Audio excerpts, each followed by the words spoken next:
They say public speaking is one of the top 3 fears of human beings. People fear public speaking more than death. Yes. That's tough. That's terrible, and that's the truth. Yeah, these are the things that every person comes with. I shake, I think I'm not clear, I use too many filler words, I hit blanks, the English vocabulary runs away.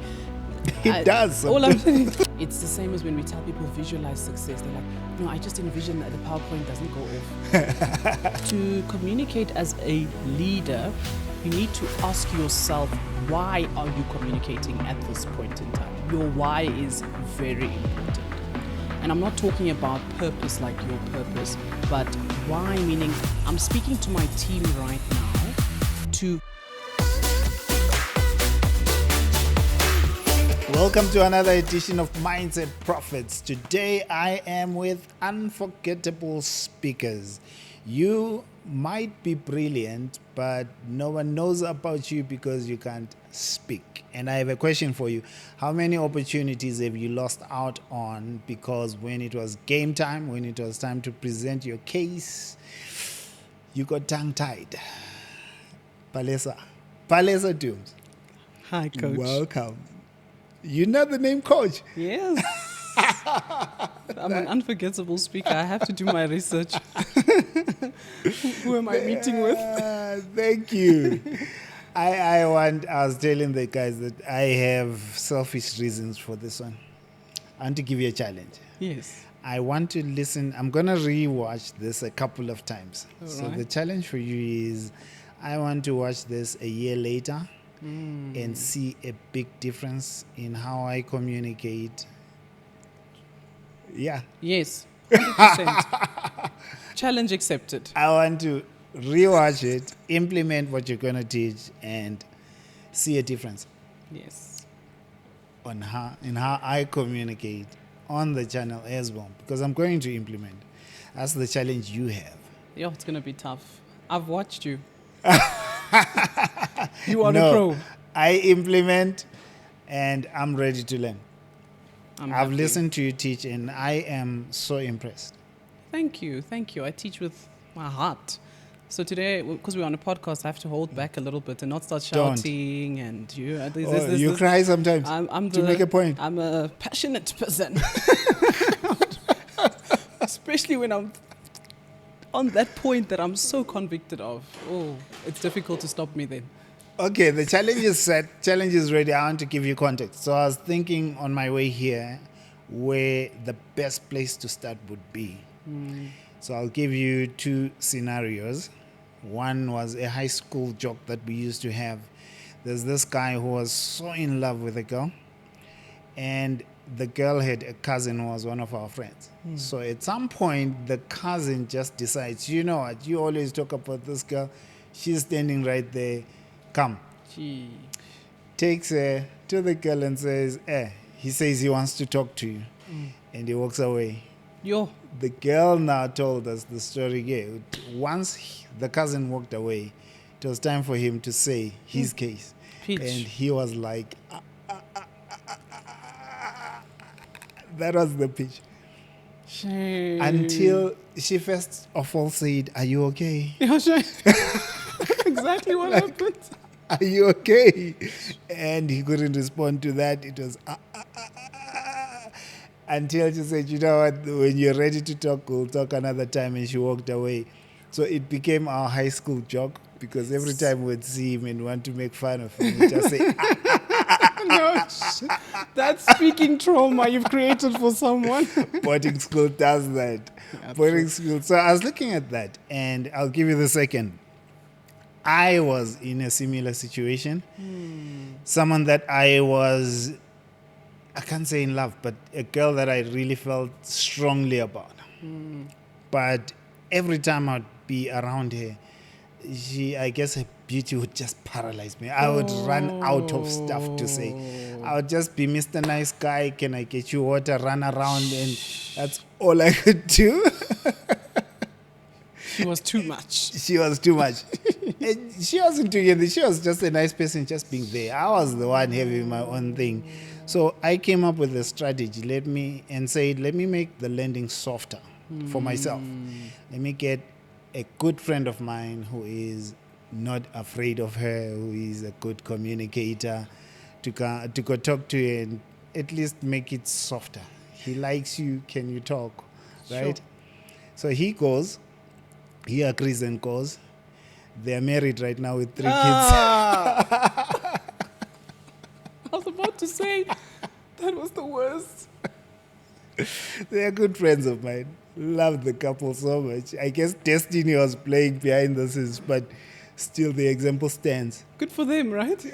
Good for them.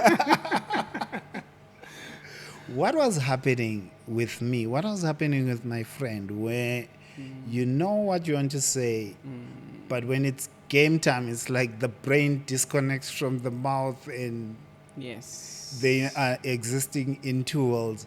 Take us to your world. Public speaking. Yes. I love the analogies you've painted. They are better than the ones I get to paint. And I say that because maybe I take them too seriously. I talk about when that executive looks at you, and when, but now it doesn't have to be an executive. It could be a beautiful girl that you have just placed somewhere in your mind on a pedestal, and you forgot The world. that she is also just someone's daughter that at some point wore a diaper. I've got a 1-year-old. And I was like, imagine he becomes the president of the country. Oh no, he's screaming like this. Somewhere someone will be like, he's so intimidating. Oh my goodness.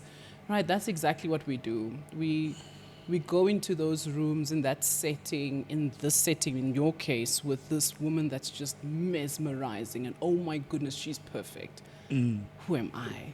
Exactly. I never. She can't listen to me. What am I even going to say to her? That means we go in there with the perception that these people are there to just judge me and nothing else. They're not looking for connection. Why? With me? I'm no one. Why would they want to connect with me? That's the conversation happening in my head. Yes, that's the conversation. The person, they don't have time for people like me. It's an esteem thing that happens. And that's why you said you had your friend that you knew was a bit more confident. And you find that he wasn't just confident in speaking. Let's be honest. Was he not maybe confident on the sport field? Even when he's going to lose, he'll still say, I've got this. He was a preacher, man. So You see? Right? So he'd guess been it comes doing with the it, territory. right? He'd been doing it. He believed in himself. So that's the thing. We go into that room and we've already decided what we think people think. And I think that's a painful place to be, just in general in life. You walk in and you've already decided that I think this person thinks. When you can't make that assumption. And people make that assumption when they're going to pitch, even if it's a business Yes. proposal, there's a Yes. panel. So you're saying we go in thinking they think this. Yes, And that's Yes. where the problem starts. 100%. And we always lean to the negative.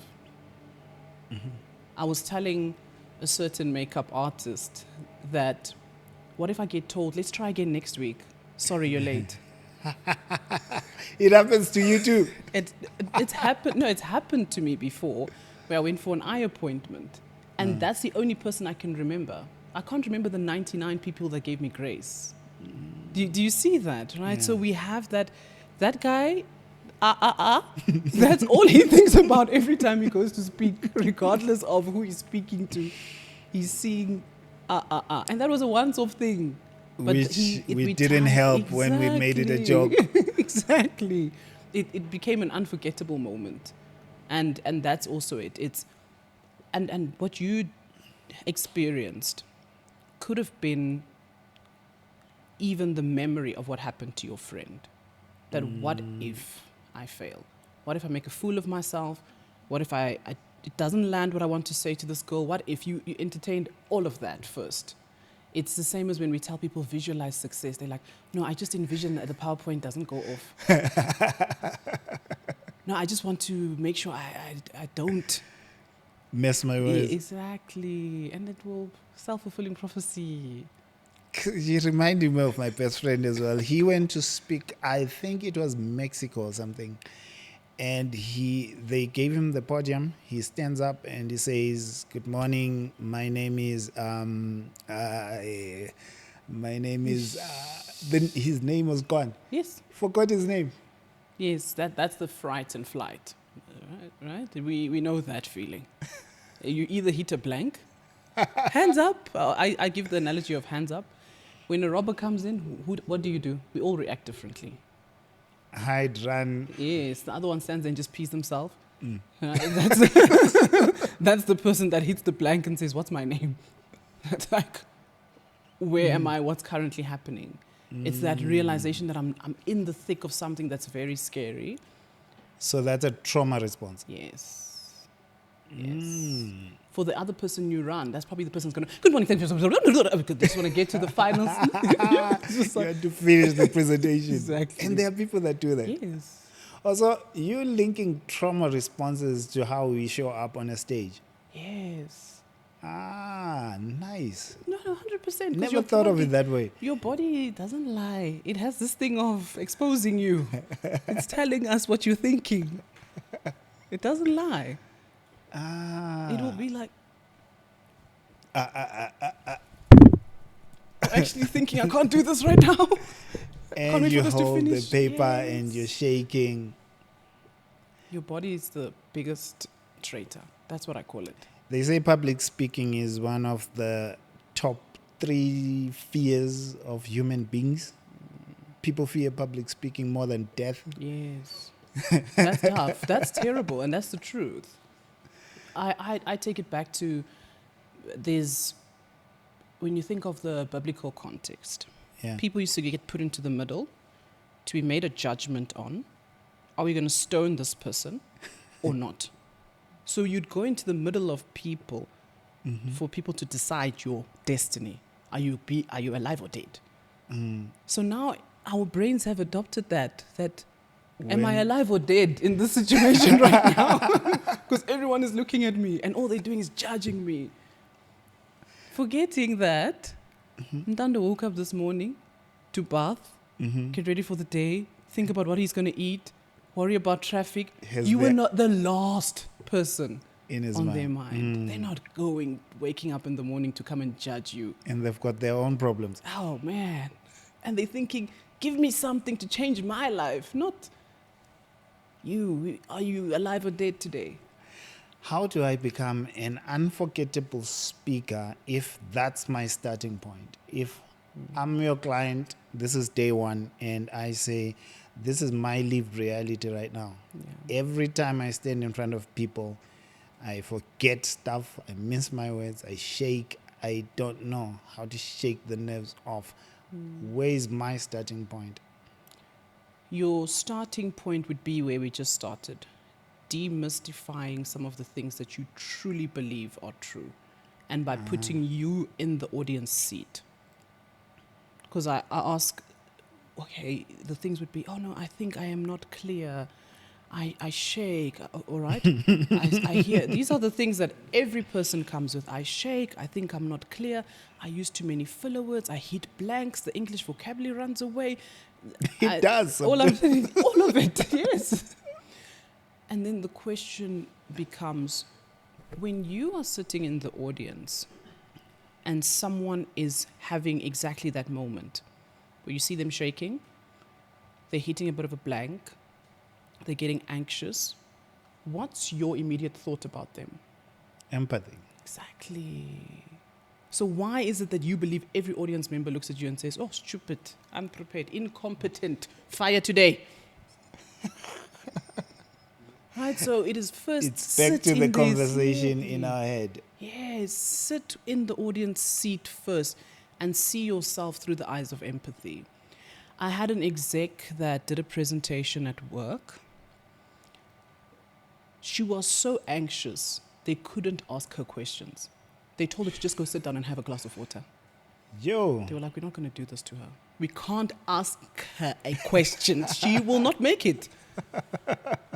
After the meeting, all they asked her is, so what are you going to do about it?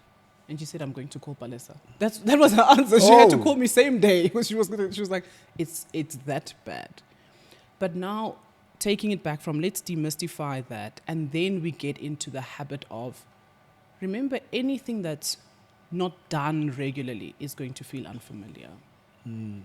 the only reason you enjoy speaking and it's not so stressful is you do it more often now. I do every right, week. exactly. It's like doing what you do every morning. It's not you can do it now with your eyes closed, like driving. I think that's the best analogy to use, actually, driving. We go to driving school. I almost drove into a pole, just by the way, because they were telling me turn, and then I overturned, and they were like, like I started freaking out, and he pulled the steering wheel. And that traumatized me so much, I didn't want to go back the next day, because I thought I almost just died. But instead, I needed to keep on going until that feeling of almost dying Goes away. stops. And that's what happens. You put yourself in the ring, shaking with the microphone. And then I also tell them, while you're shaking, remember, look at your chest here. Remember, usually your heart feels like it's here. Look at your chest. Is it really there? No. It isn't, right? So clearly they don't know what you know. And in that, it means let's do physical things then when we get into that room to remind us that these people can't see what I'm feeling. I'm feeling this thing, but can they No really one can see tell. it? Can they see this heart coming out of my chest? No. Maybe my mouth they can see. And then everything else that I do will determine whether they see it or not. So I could be extremely anxious right now, Yeah. but I'll I've never know. chosen how I'm going to use my hands, how I'm going to sit. I've chosen it because I know how I could be. Also, you could intentionally choose how you want your body language to look like. Yes. And that's something that you could visualize, that I'm Yes. going to stand like this. I'm going to use Yes. my hands in this way. Yes. I like it because I think it's something you can apply your mind to. Yes. In the 5 minutes, 10 minutes before, like how am I going to sit? How am I going to move my hands and move around? And that's a better conversation than what are they going to think? What Yes. question are they going to ask me? 100%. What am I going to forget in the process? Or why is he looking at me like that? He has to look at you. You're the one speaking. Don't you ever have you had a bad moment on stage though? Oh, I think I've had several, but no one noticed. I think I have him every day. Because I did a class this morning. Oh my goodness. Did I not start as if though I'm not sure what class I'm doing? So, and I was like, what are you doing? So it happens to you now as well. Yes, call yourself to order. And I just paused and thought, let me collect my thoughts before I continue. Because clearly, this so is already a sign that I haven't planned where I'm going with what I'm about to say.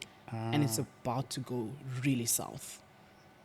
Because I could just start rambling about things instead of, okay, let's choose. Let's give them an indication of what to expect before we get into the session. Yes. That pause, what does it do? Because I remember one person who did teach me about training, not public speaking keynotes, training. And I didn't think it was important at the time, but he was saying you come, you stand on a stage, you could greet at first, but even before you greet, you can pause and just look Yes. around the room. For him, he was saying it gives a sense of authority and it does give you a few seconds to collect your thoughts. Is that the kind of pause you're talking about? 100%. It's not the pause that I'm pausing because it's going to sound profound. I'm actually pausing because I need to collect my thoughts. It's very intentional. I'm thinking. I used to report to a gentleman. I'll go back to this, and oh man, I didn't like him because he always needed to think before he speaks.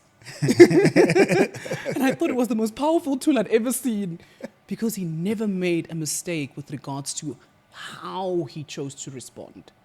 And I was like, oh, I'm going to catch him one day off guard. It doesn't work. He'd always be like, hold that thought, let me think.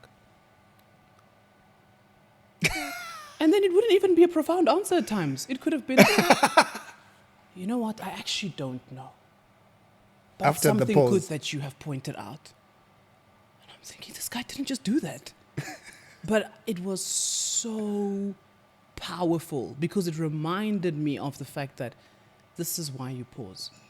You pause to think.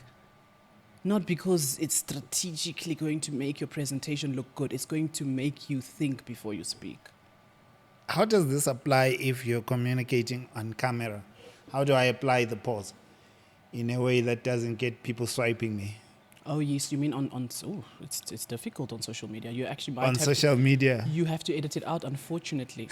I'm just being honest. I've had to edit out my slow pace because any video that I speak in my normal good day, everyone, They doesn't swipe. fly. Not on social media. It's a completely different platform. There, it's hook, get Energy. You know, did you know people must ask you, why didn't you greet? That's when you're starting a conversation on social media. That's a completely different platform. And we all need different trainings because of things like that. Yeah. And in social media, you go in with a plan. That's the difference. You're not caught off guard unless you are doing a live, which I would recommend for everyone to do as often as possible if you want to master speaking in the unprepared. Okay. That's good training ground. Yes. I think one of the things that changed my life as a trainer, because you'd be shocked to know this, back then, I used to be the guy in class that sits at the back, reserved, shy, not confident. That was me, hiding. When my friends saw pictures of me training on stages, You? they thought, hell no, not this must be AI, it can't be you. Wow. The person that was helping me at the time was saying one of the things that will change your life significantly is stage time, which is what you're saying. Yes. How often you're standing in front of 2, 3, 10, 20 people speaking. If you have a church, anywhere, the way you can stand and speak in front of people or sit and speak in front of people, take as many of those opportunities as possible because it's doing something to your nervous system. Yes. It's doing a job. I know on exactly what you're talking about when you say nervous system. I watched that one. I watched that episode. I'm trying my best not to go into her lane. I'm kidding. Because so it was good. just too good. It's unforgettable. It's unforgettable. It's unforgettable. That conversations are both of them are Love it. unforgettable. Yes. Let's get back to unforgettable speakers. How do I become, what are the traits of unforgettable speakers that we should have at the back of our mind? If this is the journey we want to walk and I want to look at myself 5 years later, what does the unforgettable speaker look like? 'Cause I need a vision of what to work on. Yeah. Start with control. And that means your car first, right? In me. Yeah. I cannot control the audience, but I can control what I put out.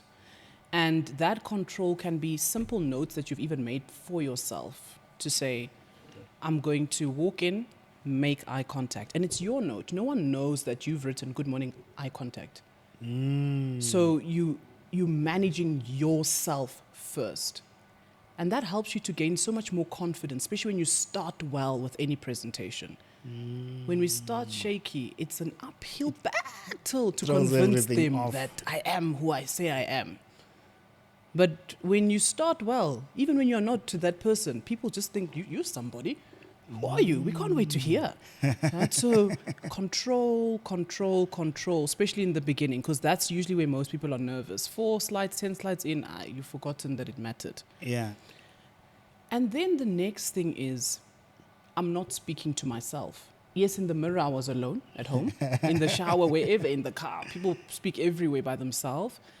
But now, if you are not reacting, what I'm doing is I'm speaking to myself. I need to observe if there's a reaction. Yes, always. Even if the reaction is a nod, then at least, okay, they are still with me. There must be some form of reaction. You're not always going to get the best. Some people are looking out of the window, and that's not because you're not good. That's because they themselves learn differently. They think differently. There are people that are auditory learners. They don't need to look at you to hear you. They can look out. But that one visual learner that's taking it in, that needs to process from how you're saying something, if they're still with you, I'm on the right track.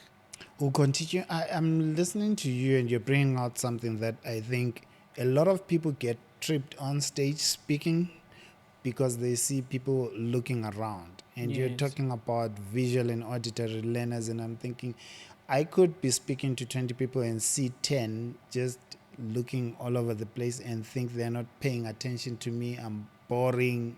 This is not going good. When they are actually listening, but it's their learning style. That's a nice Yes. distinction. Yes, and it gives you so much peace of mind. Yeah. I ask them again, putting you in the audience seat. While someone is talking in front of you, do you sit there the whole time going, yes? The whole time, no. So why must other people do that when you're speaking? Mm. They're also going to look around, write a note here, think about the fact that they forgot to take out the laundry. They It's are gotta just pop up at like some you, point. but they are paying attention in some shape or form. Wonderful. All right, so we had two. We had start with control what's going on in your Control. world. Yes. And we had observe as you're speaking. Yes. Are you connecting? Yes. Are you connecting? And then the next thing is you want to speak with variation and expression. Mm-hmm. Do you mean what you say? Are you saying what you mean? There's no use. Good morning. Is it good? Good morning. I'm so excited to be sharing this with you. Are you? We don't believe you. Right? So believe your own message first before you expect us to buy your book. Buy your own book first. Nice. Believe it. And that's literally something you can't fake, unfortunately. That's the same as what musicians go through, because they say if you're singing about this, your body needs to speak the message that you're talking to. Yes. The pastors are the best at doing this. When they go. And the passion and the sweat and that for me, they're usually the example of unforgettable speakers. And the reason I say that is because so many people leave that room not forgetting what they had said. So that is what it means to be an unforgettable speaker. It's the expression, the conviction of what I'm saying. And saying it like I wish I could transfer this conviction to you. You know, that means energy. As much as you're an introvert, maybe this could be the tip for those who are introverted. You're an introvert when you are outside of that speaking platform. In the moment, in your 20 minutes, in your 30 minutes, put all your energy in. Speak with your whole body. Let your toes also say, whoa, this is a lot. I'm passionate about this. Yes. As a coach, teacher, you're tired after that. Huh? Yeah. Why? Because you put your whole everything into it. And that's exactly how you should feel after speaking. It's an exercise that you're doing. It shouldn't feel like you are lying on the couch and chatting on WhatsApp. It should feel like you are doing something. You're transferring a message. What can I use to track my progress as a speaker on a stage or even in networking platforms? How do I track and see that I'm making progress? What am I looking at? First of all, how it feels for you. How are you feeling about how you are communicating? Every time you're in these stages. How are you feeling about it? Do you leave the platform feeling, I left it all? I don't feel like I should have said something else. I don't regret this. When you feel good about how you speak, you start to feel like I can do it again and I want to do it again. And then second, when you get better, someone needs to say something. Someone will tell you. But that's the second stage. We can't start with them. Yeah. It must be you leaving the platform feeling, you did your best. This was so good. Someone coming and telling you, I actually enjoyed that. And it doesn't have to be all 5,000 people. One is more than enough. And use that. Bottle that moment. Put it in your jar of good things I've done, because tomorrow, no one's going to come. Vanessa, you just reminded me of a traumatic experience I had. This is my worst, by far, my worst public speaking gig I went to an event. I think it must have had like 400, 500 people. Sure, that's a lot of people. Got called. Yeah, got called. Someone was saying, we love this coach doing good work with us and stuff. Let him come and be one of the speakers. But there were politicians in the event. And I was set to talk. My talk was at 12. But because politicians did what politicians do, it got to nearly 3, like 2:30, going 3, and I hadn't gone up. They just took their time. And in that time, there's no breaks, Jeez. and people are hungry. Oh no. And then they call me up. But when they call me up to say, come and speak, I'm hungry. They are hungry. As the person that's calling me up is calling me, she says, as he's speaking, food is going to be coming. So there were people carrying plates into the home to give people food. Now I go up and I can see people are not looking at me, they're looking at, I also don't have a plate of food, and now that throws me off because I'm thinking they're not listening, but I know they're hungry, I'm hungry too, and I didn't know how to handle that situation. I tried to speak through it. It fell flat. The only response I got, the reaction I got at the end of it was one person after the whole thing that came and said, thank you, that was good. It was one. Oh, yay. Yay for that person. But out of 400. No, that's still good. Kind of. No, always for the one. We go into the room for one. Where there's 95,000, we go in the room for one. But what you just spoke about is an example I always make as an exaggeration. Yeah. I say to people, when you're presenting, next thing, here comes catering. Boom! Doors open. Food's arriving. What do you do? Well, it happened to me. Exactly. It's like, 'cause I was like, we all think these are the things we think won't happen because it's a presentation and everyone's going to be sitting and looking at me. But these are the things that happen. And in that moment, what do you do? And you're saying try to speak through it. And sometimes the best thing to do is to just address the elephant in the room and to say, let's all wait for our food. I'm going to wait And for you just to pause. get your food. When I see everyone is sitting and eating, I'll continue. That could have saved me. Because it's terrible. I cannot imagine. Interesting enough, I did exactly that, I think, a year ago. I got called for another event, and the same thing happened. Time ran over.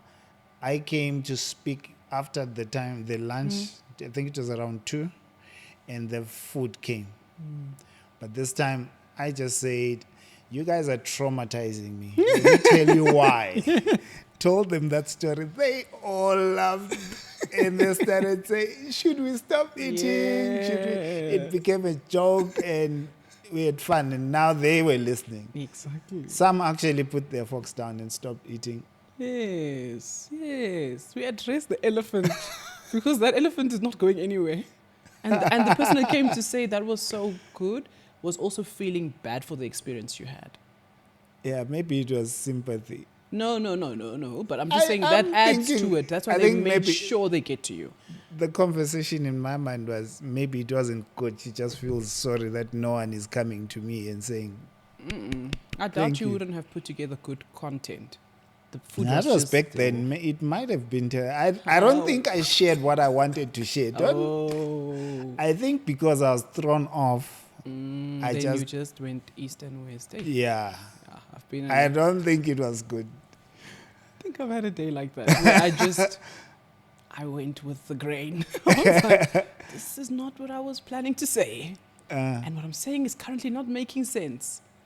And the worst part was, then someone asked me a question about that exact point that wasn't making sense. And they said, could you please elaborate? I didn't catch that. Now you're trying to remember. And I was like, which part didn't you catch? And I had her tell me back. And I used that as, so what I'm trying to say here is I deviated completely. Now I went to the real point I wanted to share. But ideally, I love this. So when we're tracking progress, we're tracking the feedback. What feedback are we getting? We're also tracking how we are feeling about how we show up. Yes. And then also you want to go back to now that I've established that I'm doing this quite well, that's great. What can I do better next time? Every time you speak, that's your best performance doesn't exist. The last one was that's the worst you could ever be. Now, how do I do better next time? It keeps you humble. It keeps you always looking for opportunities to connect better. There's always something you could have done better. You can improve. Either simplifying concepts better, but there's always something.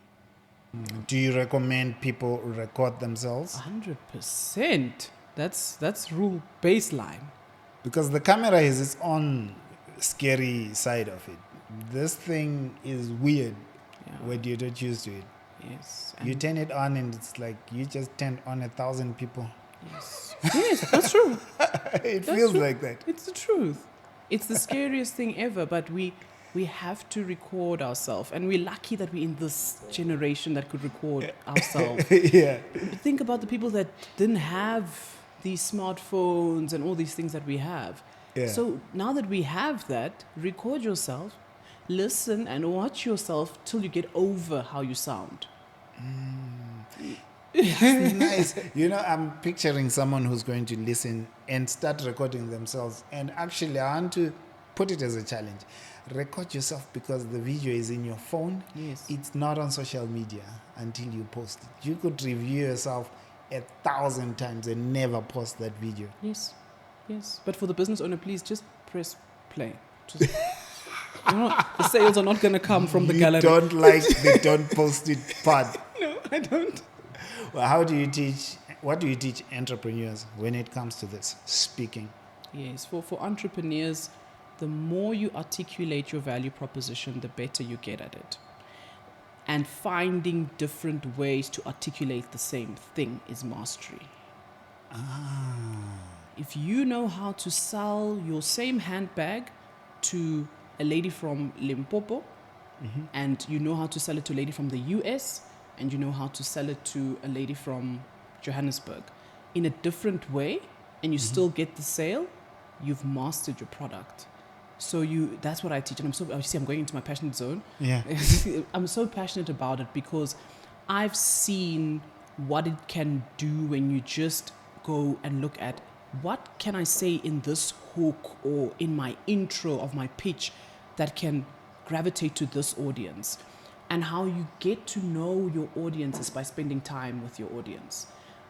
The more I ask people, why do you need public speaking? Why do you need... I'm not telling them, do you need public speaking because you don't feel confident? No. Why do you need it? I've heard the craziest things I could have never thought of myself. I was like... Like what? Give me examples. So, yeah, because, I realized that when I was young, if I had taken that route, but I've realized that I've now... These girls that I used to point at and say, they are making themselves look like they are white. I'm like, you need it because you wish you can make up for the time where you didn't do it. But the way you're saying it, I could have never said it like that. So it's about the way your client speaks. The one said, because every time I wake up, I feel sick in my stomach. I have diarrhea. I was like, I get it. So now they were imagine that scared hook. of speaking. Yeah, imagine that hook. Do you wake up feeling like you want to vomit and have diarrhea at the same time, just at the idea of going to work? And there are many people that might respond yes.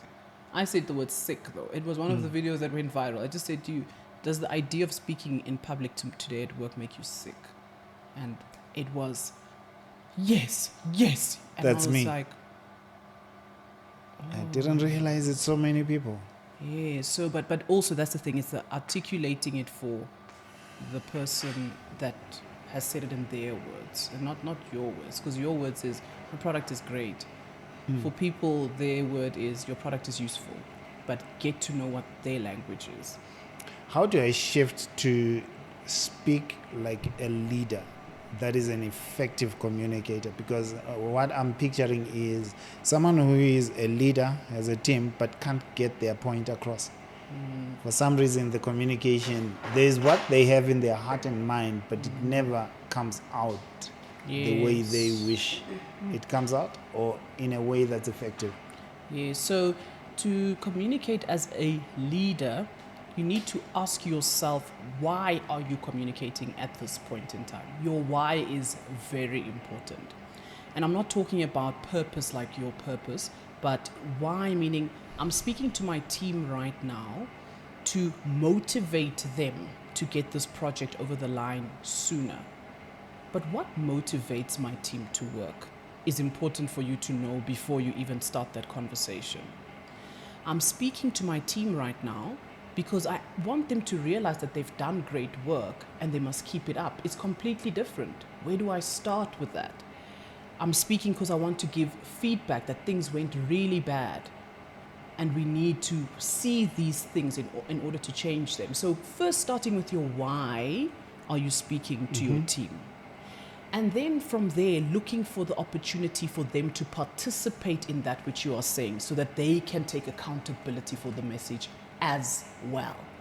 It's not a tell them exercise. Because it's one direction sometimes. No, it's not that. It's not bachele. It is, they must say, oh yes, we see where that comes from. Oh wow, we didn't realize that was going to be the impact. When I was doing this file, I didn't actually come across that number. If they're not taking ownership and accountability, they're not your team. They're not, who are you leading? Because leadership is about people gravitating to your vision, your idea, the direction you're moving them into. So it's, where am I pausing and saying, invite your opinion. When we participate as an audience member, we take ownership. Now it becomes our team meeting, our project. So that's how you frame the conversation. Yes, you frame the conversation for them to be able to participate at some point. They need to tell you their thoughts. They need to tell you where they think it went wrong. They need to tell you where they think it should go. And you should be open to that. That's cool. I'm thinking of someone who teaches about, same as you, communicating for success. Yes. Becoming an effective stand out when you're communicating, right? And he talks about two things that I'm picking up as you're talking, because I was just observing you and picking up the two lessons: vocal image, visual image. Yes. How did you get your voice so deep and crisp and clear? I'm jealous. I wish I could take credit. I wish I could take credit. Because the visual image is easy. You dress up, make up, all of that, and you know. Right. Because I know it communicates something. It communicates. Yes, I'm speaking without opening my mouth by how I look. Okay. I'm telling someone something. I'm giving them a choice of what they should think. It's up to them though, but I'm telling them I paid attention, I took time, I put in effort. That's how I am. You don't have to, I don't have to tell you by that I pay attention to detail. No. You can see. You experience it. I embody it. Okay. Yes. So embody your message and how you look. Yes. And then when it comes to voice, that in itself is something that you can also practice. We all have range. And range means when you're singing along with Mariah Carey, you can go there for some reason. You might not reach it as high as she does, but you can use your voice to go that high. Yeah. And then when it is Questa, you are there, right? So you can go low as well. We all have it. Did you hear how low I can go? Yeah. I'm still in my mid-range. I'm still in my range. But knowing that you have variation is finding it. And then practicing, especially unfortunately as well, because of the world and patriarchy for women, you have to use your lower register to be taken more seriously at the boardroom. You have to just... It is how it is. From your posture, if you want to use your lower voice, you lower posture, diaphragm down, high. Instead of, hi guys, you go with your hi guys. And automatically people take you seriously. Because, that's a woman. She's strong. It sounds stronger and clearer and more intentional. Funny, someone said that when they were talking about parenting, that even with kids, your lower register will get more attention and you'll be taken more seriously. Is that a thing? It's a thing. I don't know how our brains are wired. It is just the truth. Because, I guess where it comes from is, look at a baby. When they make noise, it's very high. And that's seen as young, immature, doesn't really, it's not that important what's being done right now. And then we assume that the older you grow, the more mature you are, The deeper lower the voice gets. Yes. So it could be that little assumption that's made there, that a baby speaks, good morning. And if an adult speaks like that, it's almost the assumption that, oh, either very young, maybe doesn't Immature, know. something You is wrong see, somewhere. Do you see? I've had to read books on this, executive presence, and I was like, why? Why? Because for women, it's not our natural place to be. We've got estrogen, a hormone that actually doesn't make us speak like that. It's testosterone that gives you the deeper voice in terms of hormones. But for me personally, you were asking where I was this person. My aunt, my mom, that's why I can't take credit for it. Everyone speaks like that at home. Is it Yes. genetics? It's genetics. And it got worse when I was an athlete. Now that I'm a mom, this is my sweet voice. But when I was an athlete, I was here. And people Okay. used to be like, oh, I used to get teased my voice in high school. You, boarding school. And now you make money. Yes. I was like, it was the devil trying to take me off track. How do you help someone who's struggling with it? They say, it's something out of my control. That's my voice. Yes. I'm here. And also what I want to give comfort to that is be there and be happy with it. Also, Don't you be can be there. there and Yeah. effective. You can be there and be effective. Why do I say this? Because no one else is you.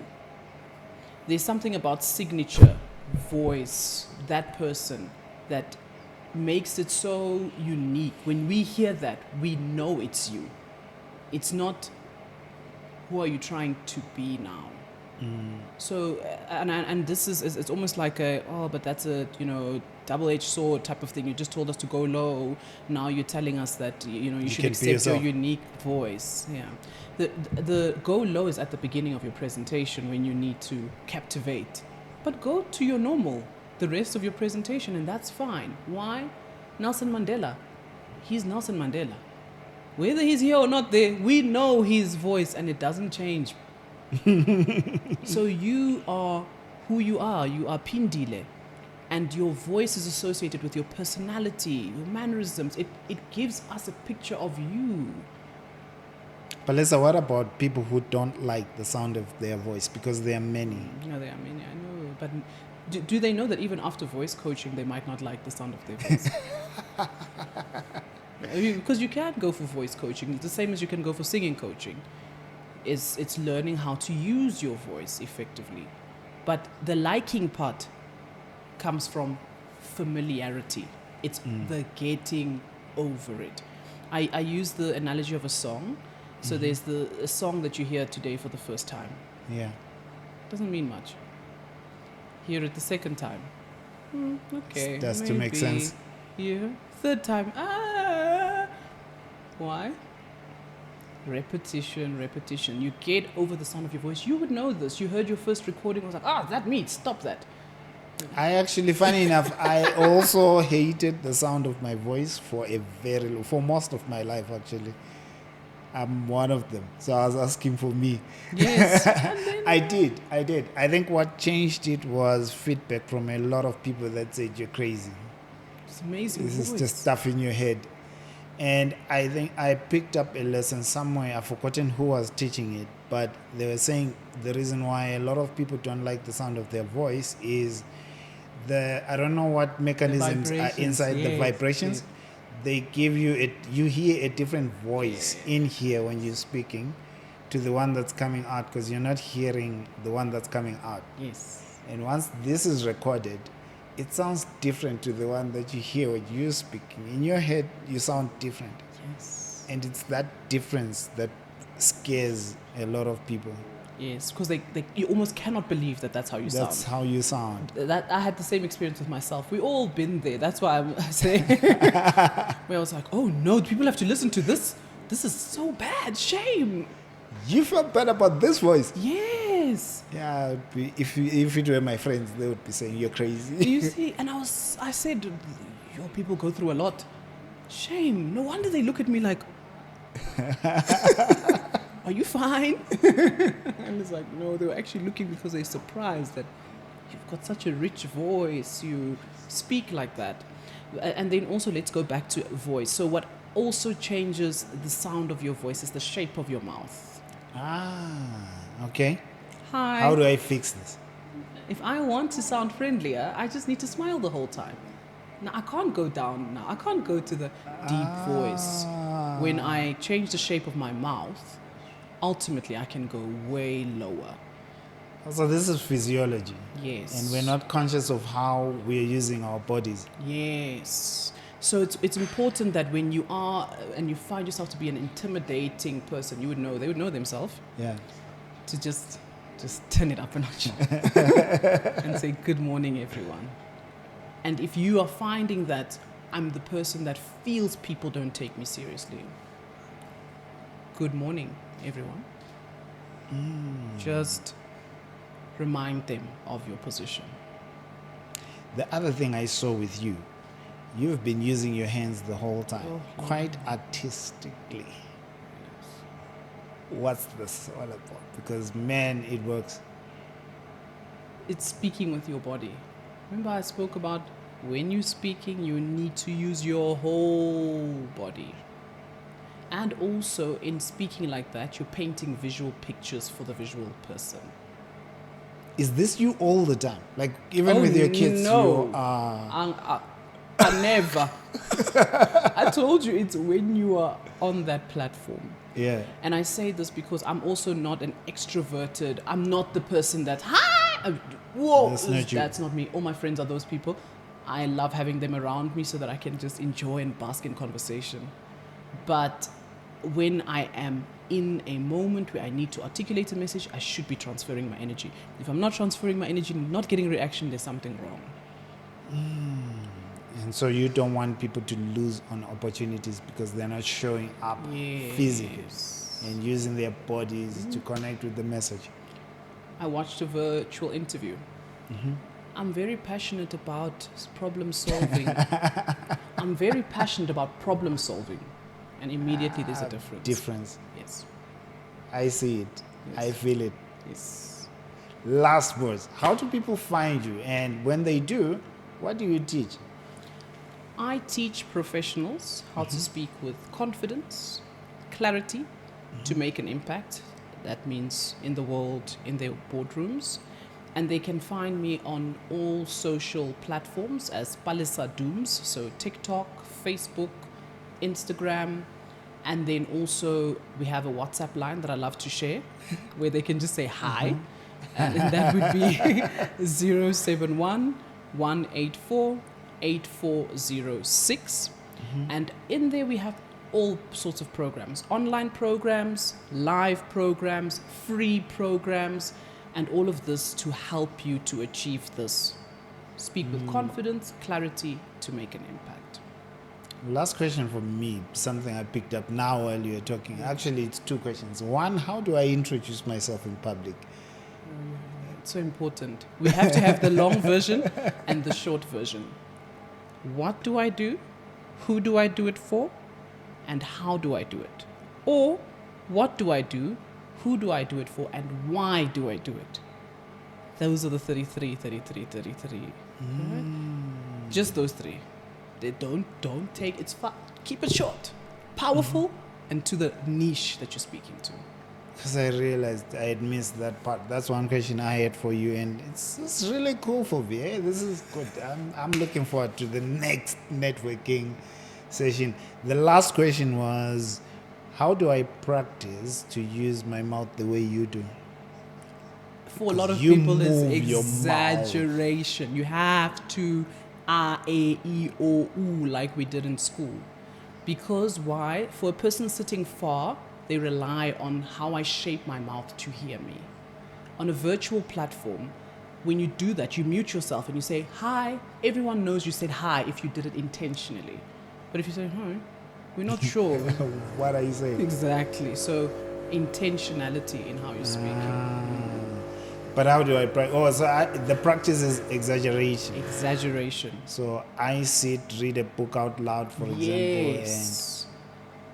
That's exactly it. and how long do you recommend I do it? I want to try it. So don't only read a book out loud. Read the email that you're about to send to someone out loud. Because people will tell me, I don't have time for books. You write emails every day. Before you send it, good morning, Joshua. How are you today? Thank you so much for the time we spent yesterday. And also, am I saying what I mean? Good morning, smile with your good morning, Joshua. I just wanted to, no, that's not going to carry the impact. Exaggerate the message, say it like you mean it, and then also enunciating your words. But that comes again with practice. We need to practice pronunciation, enunciation, in order to get stronger with how we say things so that people can hear us clearly. That's a new lesson. That's a different lesson. English for business. Now we are debating. No, it's cool. Yes. I want to let people know that you have started your own channel as well. Yes, So you could show our sister some love and look her up. Tell us about the channel. It is. It's Palisa Dooms again on YouTube. And even there, I give you how-to tips. So how to ace the interview, how to be taken more seriously around the boardroom. All of that you'll find there. And it will lead you as well to, like I mentioned, either free courses or courses that would elaborate on those messages. Thank you so much for joining us. Thank you. And let us know what you think, what you learned, your favorite lesson, and do look her up. We'll put a link to one favorite channel that you'll give us, probably the YouTube. Right? Yes, please go and support a girl. In the description of this video so we can show her some love. I Thank appreciate you it. so much. Thank you, Coach. You. I love that name. See you in the next episode. I wonder how you picked it up. I just listened.